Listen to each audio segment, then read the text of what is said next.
My name is Mia, and at 30 years old, I've learned that family dynamics can be more tangled than the city streets I navigate every day. Living in a bustling metropolis, I've always thought of my family as slightly dysfunctional but nothing too extreme. Sure, there were the usual holiday tensions, with passive-aggressive comments flying around the Thanksgiving table, and my mom always seemed to have a soft spot for my younger sister, Lucy. My dad?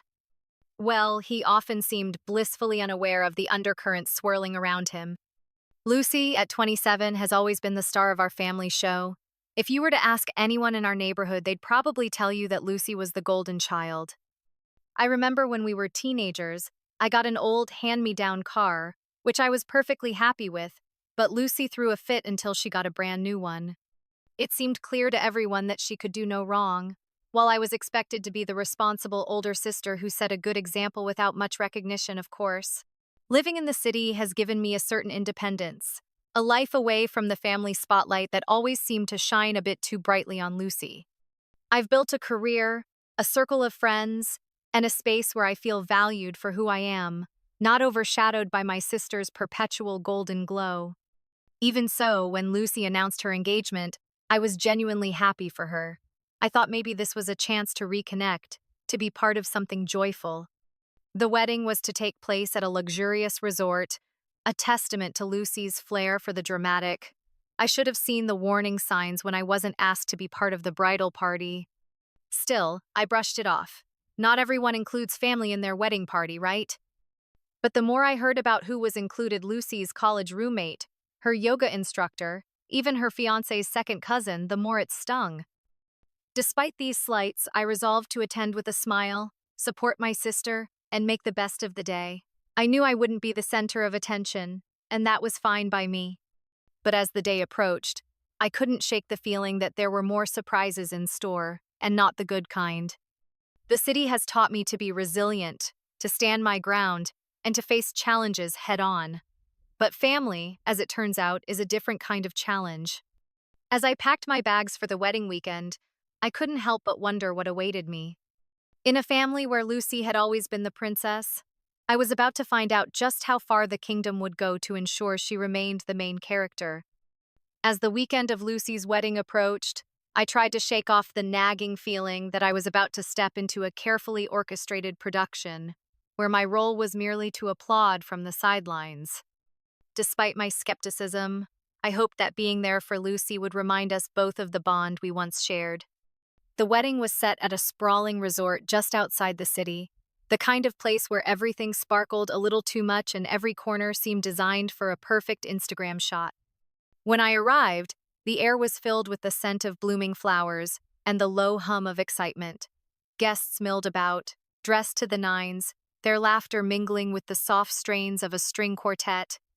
As I checked in, I couldn't help but notice the flurry of activity surrounding Lucy. She was the picture of bridal perfection, surrounded by a swarm of bridesmaids in matching pastel dresses, each one carefully selected to complement her vision of the day. I felt a pang of something. Was it jealousy or just the familiar sting of being sidelined? I wasn't sure. After settling into my room, I headed to the rehearsal dinner, determined to enjoy myself and push aside any lingering resentment. The dining room was filled with elegantly set tables, each adorned with intricate floral arrangements. I scanned the room, looking for a familiar face, and spotted a few family members already deep in conversation.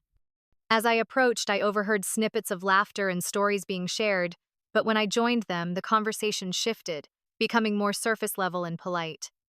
The next morning, I dressed carefully, choosing an outfit that made me feel confident yet understated. I was determined not to let any perceived slights ruin the day. As I made my way to the ceremony, I took a deep breath, reminding myself that this was Lucy's day, not mine.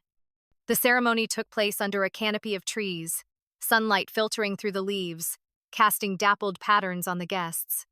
Lucy looked radiant, her smile wide as she walked down the aisle. Despite everything, I felt a genuine swell of happiness for her.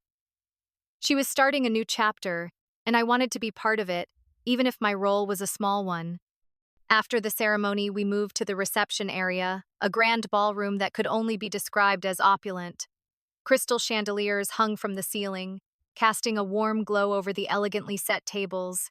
I picked up my place card, expecting to be seated with family. Instead, I found myself at a table near the back, with distant relatives I barely knew and some of Lucy's friends I'd met only once or twice.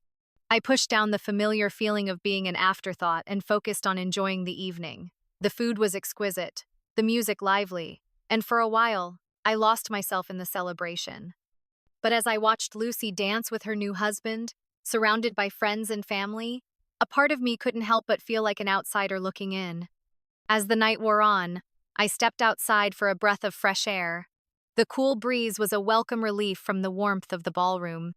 I stood on the terrace, watching the stars blink into existence, and wondered how things had gotten to this point. Was it inevitable that Lucy and I would drift apart? Or had we let the years and our differences build a wall between us? Returning to the reception, I resolved to enjoy the rest of the evening, to dance and laugh and make the most of the time with my family, however fractured it might feel.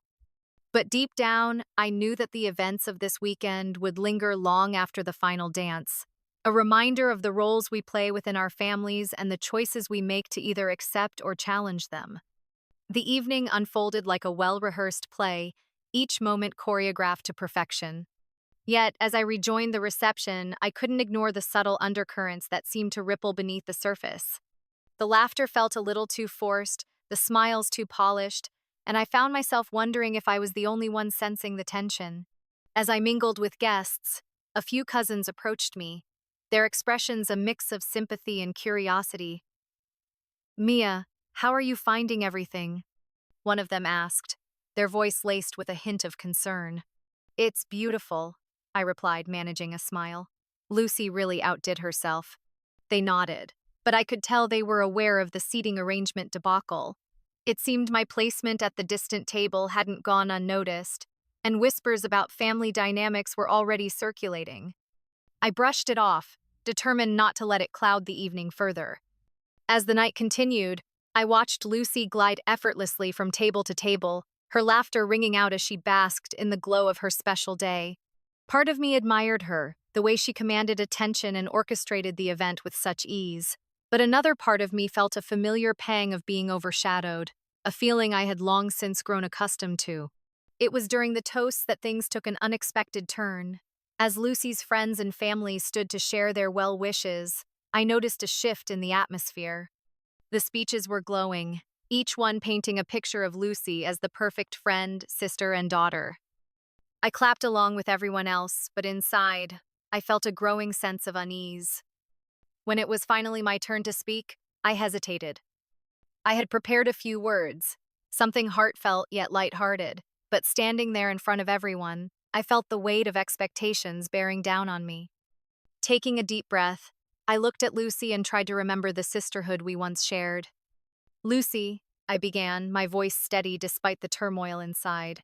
"We've had our differences, but today I see you stepping into a new chapter and I couldn't be happier for you." She smiled, though it didn't quite reach her eyes, and I continued. "May your journey be filled with love and laughter, and may you always find joy in the little things." The applause was polite, but as I returned to my seat, I couldn't shake the feeling that my words had fallen flat. Lucy's expression was unreadable, and I wondered if I had said enough or perhaps too little. As the evening wore on, I found myself retreating to a quieter corner of the ballroom, watching as the festivities continued without me. It was then that I overheard a conversation between a couple of Lucy's friends, their voices carrying over the music. "Did you hear about the seating mix-up?" one of them whispered. "I can't believe Mia was placed so far back." "I know," the other replied. "It's like they forgot she's family." Their words stung, confirming what I had tried to dismiss all evening. I had been an afterthought, a supporting character in Lucy's carefully curated narrative. And as much as I wanted to rise above it, to let it roll off my back, the truth was harder to ignore. Feeling the need for fresh air, I slipped out onto the terrace once more. The night sky stretched endlessly above me, a canvas of stars that seemed to offer solace amidst the chaos. I leaned against the railing, breathing deeply and trying to gather my thoughts. In that quiet moment, I realized something crucial. This weekend, with all its highs and lows, had been a turning point. It had shown me the roles we played within our family, the dynamics that had shaped us, and the choices we had made. And standing there under the stars, I knew that it was time to redefine my own role, to step out of the shadows and take control of my narrative. Standing on the terrace, I felt a mix of determination and uncertainty. I knew I couldn't let the evening end without addressing the underlying tension that had simmered beneath the surface all day. With a deep breath, I turned back toward the ballroom, ready to confront the situation head-on. As I re-entered the reception, the lively atmosphere seemed to hum with an energy I hadn't noticed before. Guests were mingling, laughter and conversation filled the air, yet beneath it all, I sensed a fragility, a delicate balance that could tip at any moment, and perhaps it was time for that balance to shift. I approached Lucy, who was surrounded by a circle of friends, her laughter ringing out as they shared stories. She looked radiant, the kind of happiness that came from being the center of attention. But as I joined the group, her smile faltered just slightly, a flicker of recognition that this conversation might take a different turn. "Lucy," I said, keeping my voice calm and even, "can we talk for a moment?" Her friends exchanged glances, sensing the change in tone. Lucy hesitated, but then nodded, leading me to a quieter corner of the room. "What's up, Mia?" she asked, a hint of defensiveness in her voice. I took a deep breath, choosing my words carefully. "I wanted to congratulate you again on a beautiful wedding. You've really outdone yourself." She smiled, though it seemed more forced than genuine. "Thanks. But there's something we need to address," I continued, meeting her gaze directly. "The seating arrangement, the way things were handled, it felt intentional, Lucy, like I was being pushed aside." Lucy blinked, surprise flickering across her face. "It wasn't like that, Mia. There were just so many people to accommodate and I understand that," I interrupted gently.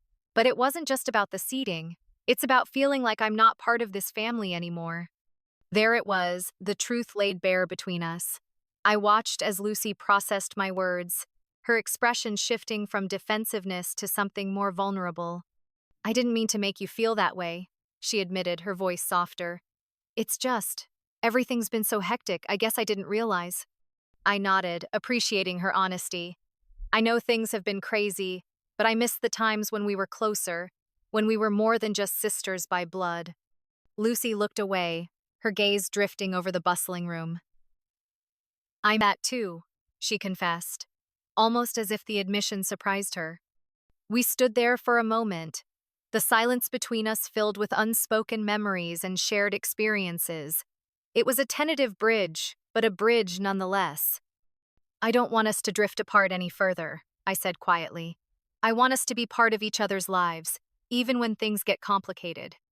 Lucy nodded slowly, her eyes meeting mine with a newfound sincerity. "I want that too, Mia. Maybe we can start over, rebuild what we've lost." It was a small gesture, but it felt like a step in the right direction. A chance to redefine our relationship, to move beyond the roles that had confined us for so long. As we returned to the reception, I felt lighter, as if a weight had been lifted. The evening continued, and though the challenges within our family remained, I knew we were on a path toward healing. For the first time in a long while, I felt hopeful not just for my relationship with Lucy, but for the possibility of finding my own place within the family narrative. It wouldn't be easy, but standing there amidst the laughter and music, I realized that perhaps it was never about being the main character. It was about being true to myself and, in doing so, carving out a space where I truly belonged. After my conversation with Lucy, I felt a sense of relief. We had taken the first steps toward healing, but I knew the night was far from over. As I returned to the reception, the energy in the room seemed to shift subtly like the calm before a storm. I mingled with guests, trying to enjoy the evening, but I couldn't shake the feeling that something was about to happen. The air was thick with anticipation, and it wasn't long before that anticipation turned into reality. It started when I overheard a conversation between Lucy's new mother-in-law, Jane, and a group of relatives. Jane was the kind of woman who thrived on drama, and as I listened to her recount stories about the wedding preparations, I realized she was weaving a narrative that painted Lucy in an unflattering light. "Well, you know how brides can be," Jane said with a conspiratorial wink. Everything has to be perfect, and they forget about everyone else. I felt a twinge of anger on Lucy's behalf. Despite our differences, she didn't deserve to be undermined on her special day. I made my way over to Jane, determined to set the record straight. "Hi, Jane," I said, keeping my tone polite but firm. "I couldn't help but overhear. I just wanted to say that Lucy has worked incredibly hard to make today special for everyone."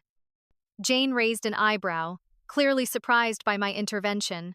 "Oh, I'm sure she has," she replied, her voice dripping with insincerity. I took a deep breath, refusing to back down. I know weddings can be stressful, but it's important to support each other, especially on a day like this. The tension between us was palpable, and I could feel the eyes of nearby guests watching our exchange. Jane seemed ready to retort, but before she could speak, Lucy appeared at my side. "Mia, there you are," Lucy said, her voice bright but with an undertone of urgency. "I need your help with something." I nodded, grateful for the escape. As we walked away, Lucy whispered, "Thank you for stepping in. Jane can be a lot." I smiled, feeling the bond between us strengthen. "We've got each other's backs, right?" Lucy nodded, and for a moment it felt like we were allies again, just like when we were kids. But the peace was short-lived. As we returned to the main hall, I noticed my parents engaged in a heated discussion with some of the other guests. I couldn't make out the words, but their strained expressions were enough to tell me that things were getting out of hand. I approached cautiously, catching snippets of the conversation. It was about the seating arrangement, and how my placement had sparked whispers among the guests about family dynamics. My mother was trying to defend the decision, but it was clear she was flustered. "Mom, Dad, what's going on?" I asked, stepping into the circle. My mother turned to me, her eyes pleading. "Mia, it's nothing, just some confusion with the seating chart." I looked at her, then at the guests, realizing that this was my moment to address the elephant in the room. Taking a deep breath, I spoke up. "I know there were some issues with the seating, and I apologize if it caused any discomfort," I said, my voice steady. "But today is about celebrating Lucy and her new life with her husband. Let's focus on the happiness and joy of this occasion." The guests nodded, the tension slowly dissipating. My parents seemed relieved, and I felt a sense of accomplishment. It wasn't a perfect solution, but it was a step toward mending the fractures in our family. As the night wore on, I realized that facing these challenges head-on had brought me closer to Lucy, and even to my parents. It was a reminder that family, with all its complexities, was something worth fighting for. And as I watched Lucy and her husband share their first dance, I felt a renewed sense of hope. We were rewriting our family narrative, one conversation, one confrontation at a time. And for the first time in a long while, I felt like I was exactly where I was meant to be. As the night unfolded, I began to feel a sense of calm wash over me. The earlier tensions seemed to have settled, and I could finally enjoy the celebration. Watching Lucy and her husband laughing with friends and family, I felt a renewed sense of hope for our relationship. But just as I started to relax, a familiar voice pierced through the crowd. It was Jane again, this time speaking with a group of Lucy's friends. The air buzzed with whispers, and I sensed that whatever she was saying would stir things up once more. Curiosity piqued, I made my way over, trying to catch snippets of the conversation. Jane was recounting a story about the wedding planning, her tone filled with exaggerated drama. "And you wouldn't believe it?" she said, eyes wide with feigned shock. "Lucy insisted on changing the menu last minute, just because she wanted to impress a few guests." I rolled my eyes internally, knowing that Jane loved to embellish the truth. It was typical of her to make a mountain out of a molehill, and I could see Lucy's friends exchanging amused glances, clearly not buying into her theatrics. Deciding to intervene before things escalated, I approached with a friendly smile. "Jane, I see you're keeping everyone entertained," I said lightly. She glanced at me, a hint of challenge in her eyes. "Oh, Mia, just sharing a few wedding tales. You know how it is." I nodded, keeping my demeanor cordial. Weddings do come with their fair share of stories, but I think Lucy did an incredible job, don't you? Jane hesitated, caught off guard by my directness. "Of course," she replied, though her enthusiasm was noticeably lacking. Sensing an opportunity to shift the focus, I turned to Lucy's friends. Remember that time in college when Lucy organized that surprise party? She has a knack for making events memorable. They laughed, nodding in agreement, and the conversation naturally shifted to happier memories. Jane, realizing her attempt to stir up drama had been thwarted, eventually drifted away, leaving behind a more relaxed atmosphere. Lucy joined us a few moments later, having heard about the exchange. "Thanks for stepping in," she said, her gratitude genuine. "Jane loves to stir the pot." I shrugged, feeling the bond between us strengthen once more. "We've got each other's backs, remember?" As the evening continued, I found myself embracing the festivities with renewed energy. I danced with cousins, shared stories with old family friends, and even managed to get my parents to join me on the dance floor. It was a moment of unity, a reminder that despite the ups and downs, we were a family. Watching Lucy and her husband surrounded by loved ones, I realized that the day's challenges had brought us closer together. We had faced the underlying tensions and emerged stronger, more connected. But the night wasn't over yet. As the clock ticked toward midnight, I found myself in a quiet corner of the ballroom, reflecting on everything that had transpired. The weight of the day's events settled over me, a mixture of relief and contemplation. Lucy approached, a soft smile on her lips. "Everything okay?" she asked, her voice gentle. I nodded, grateful for her presence. "Yeah, just thinking about how far we've come." She sat beside me, a comfortable silence enveloping us. "I'm glad you're here, Mia. It wouldn't have been the same without you." Her words warmed my heart, reaffirming the progress we had made. "I'm glad too," I admitted. "We've still got work to do, but I think we're on the right track." Lucy nodded, her expression thoughtful. "Family isn't always easy, but it's worth it." As the music played softly in the background, I realized that this wedding had been more than just a celebration of love. It had been a turning point for us. A chance to redefine our relationships, to confront the challenges that had once divided us, and to begin anew. And as the night drew to a close, I knew that this was just the beginning of a new chapter filled with hope, understanding, and the promise of a brighter future together. As the final notes of the evening played softly, I found myself reflecting on everything that had transpired. The wedding, with all its ups and downs, had unexpectedly become a catalyst for change, not just for Lucy and me, but for our entire family. The next morning, I awoke with a sense of clarity. The sun filtered gently through the curtains, casting a warm glow that seemed to mirror the renewed sense of hope I felt. It was a new day, and with it came the opportunity to build on the progress we had made. Over breakfast, the atmosphere was noticeably different. The tension from the previous night had dissipated, replaced by a more genuine sense of connection. As I sipped my coffee, I observed my family with fresh eyes.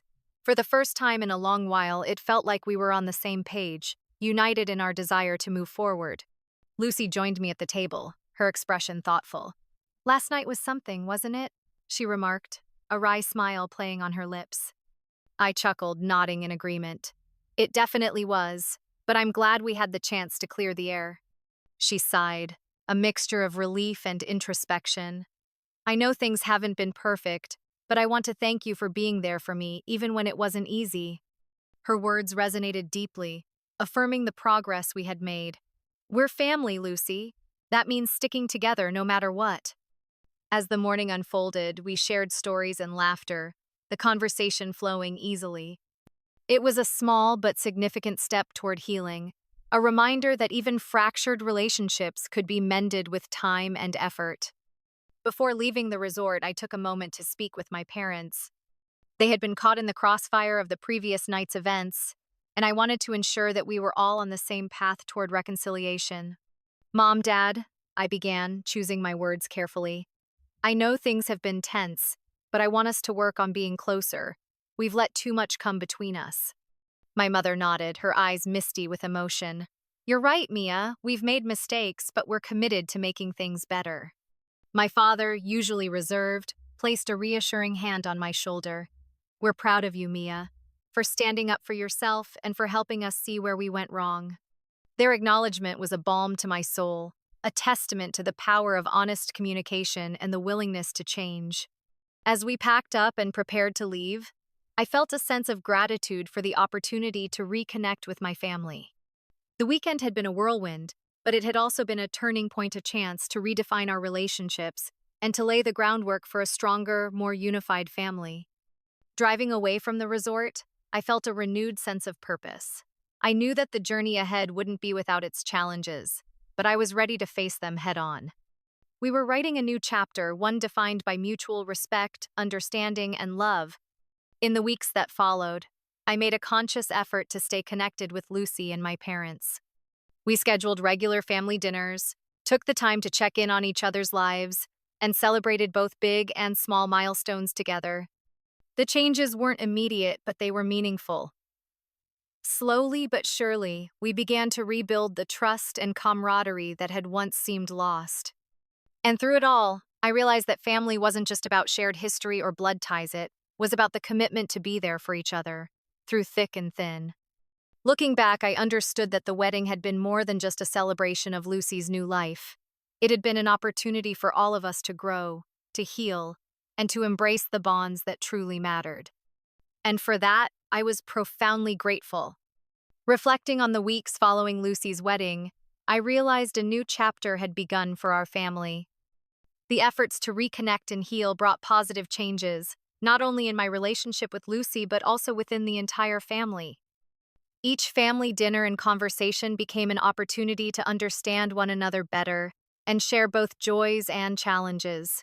I found new joy in being part of Lucy's life, sharing precious moments with her.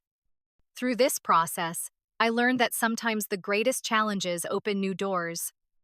My relationship with my parents also improved significantly. We started having more honest conversations, and I felt they genuinely listened and cared about my thoughts. This not only brought us closer, but helped us build a new foundation based on respect and understanding. Throughout this journey, I realized that family isn't just about existing relationships, but also about those that need to be built and nurtured. Love and forgiveness helped us overcome past barriers, and I know we will continue to face future challenges together. This experience taught me the value of standing up and speaking my mind. Sometimes, facing difficult truths is necessary to create change. Most importantly, family will always be a place to return to, where no matter what happens, we can find comfort and encouragement. Looking toward the future, I feel hopeful and grateful. Hopeful that we will continue to create memorable moments and grateful for the opportunity to do so together.